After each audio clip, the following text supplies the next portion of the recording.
2, 1. 7 things you probably didn't know you need to know. I'm Jamie East, and this is the Smart 7. Good morning, everybody. It's Monday the 14th of November, and it's World Diabetes Day. And a big happy birthday to King Charles, Russell Tovey, Paul McGann and Letitia Dean. Jeremy Hunt's had a busy weekend of media rounds as he prepares to deliver the autumn statement later this week. He's confirmed he'll be laying out additional plans to help those struggling with soaring energy bills, although it's thought any further support will be limited. And with the country facing what's expected to be its longest recession on record, he's also made clear that cuts to public spending and tax increases are on the cards. We are going to see everyone paying more tax. We're going to see spending cuts.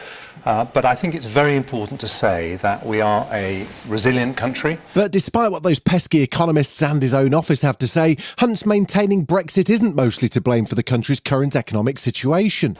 I don't deny there are costs to a decision like Brexit, but there are also opportunities, and you have to see it in the round. Meanwhile, Labour's Shadow Chancellor Rachel Reeves says it's unfair that working people will be faced with the burden of tax increases and insists PM Rishi Sunak has no business overseeing Thursday's statement. He's now Prime Minister, but he's not willing to face the people. There should be a general election because there's no mandate for the cuts and the tax increases that they are putting through now.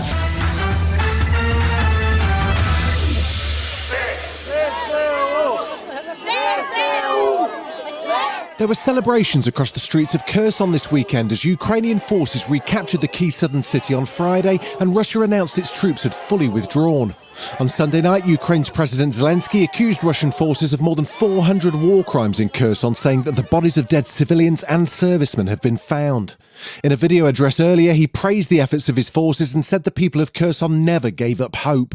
Months of Russian occupation, months of the mockery of our people, months of stories that Russia is supposedly there forever, and still there is a sea of Ukrainian flags in the streets. People did not even think of refusing Ukraine, and the world sees it now. The loss of Kherson's a major blow for Russian President Putin, who claims to have annexed the territory just 6 weeks ago.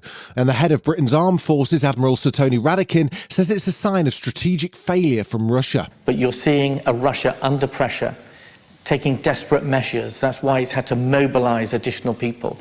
But it's got to try and overcome a nation that's fighting for its freedom.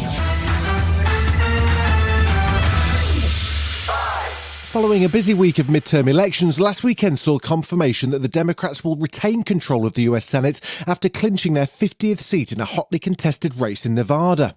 It's the best midterm result for a sitting party in 2 decades, and Senate Majority Leader Chuck Schumer says he's delighted with his party's performance. This election is a victory and a vindication for Democrats, our agenda, and for America and for the American people. And while predictions of a Republican red wave have proved unfounded, there's still a chance the GOP could take control of the House of Representatives, with some ballots still to be counted.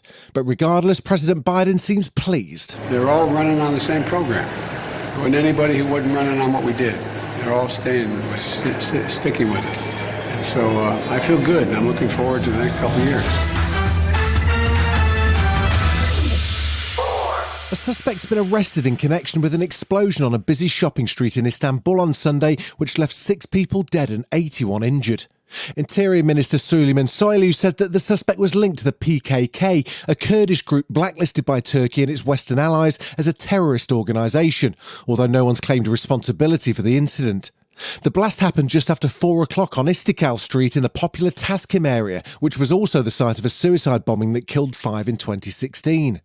In a press conference following the attack, President Erdogan insisted Turkey will fight back against terrorism and said all perpetrators will be punished. The efforts to take Turkey under control and surrender will never achieve.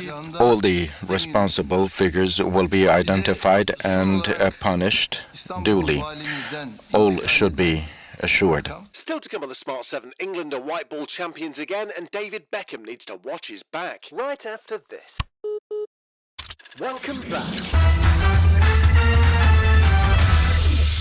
3, The England cricket team were crowned white ball champions of the world yet again on Sunday, following a 5-wicket victory over Pakistan in the T20 World Cup.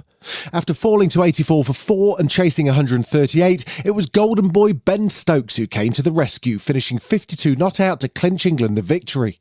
It makes them the only men's side in history to hold both the ODI and T20 world titles concurrently, and England captain Jos Buttler can't quite seem to believe it. Yeah, it's unbelievable. It hasn't really sunk in. What an incredible feeling here in a packed house. Some army here, and I know all the fans at home just giving us so much support. Fantastic team performance. Just can't believe we've done it.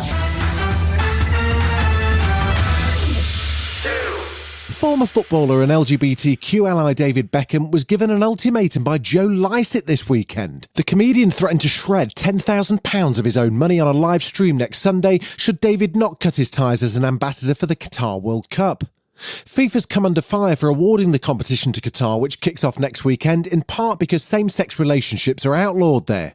In a video message addressed to Golden Balls, Joe said that David's status as a gay icon would be shredded, along with the money, if he doesn't put an end to the deal. If you end your relationship with Qatar, I'll donate this 10 grand of my own money, that's £1 for every million you're reportedly getting, to charities that support queer people in football. However, if you do not, at midday next Sunday, I will throw this money into a shredder just before the opening ceremony of the World Cup and stream it live on a website I've registered called benderslikebeckham.com. The choice is yours. I look forward to hearing from you. Model-turned-actress Cara Delevingne has teamed up with the BBC to create a new documentary series all about, well, sex.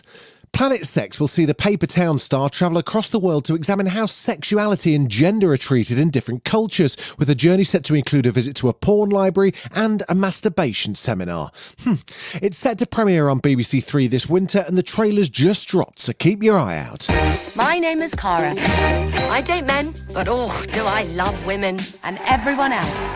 There's so much to know about the world of sex, and I want answers. I'm just living off this queer energy. This is Planet Sex. This has been The Smart 7. Wherever you're listening, do us a favour and hit the follow button. We'll be back tomorrow at 7 a.m. Have a great day. Written, produced and published by Daft Doris.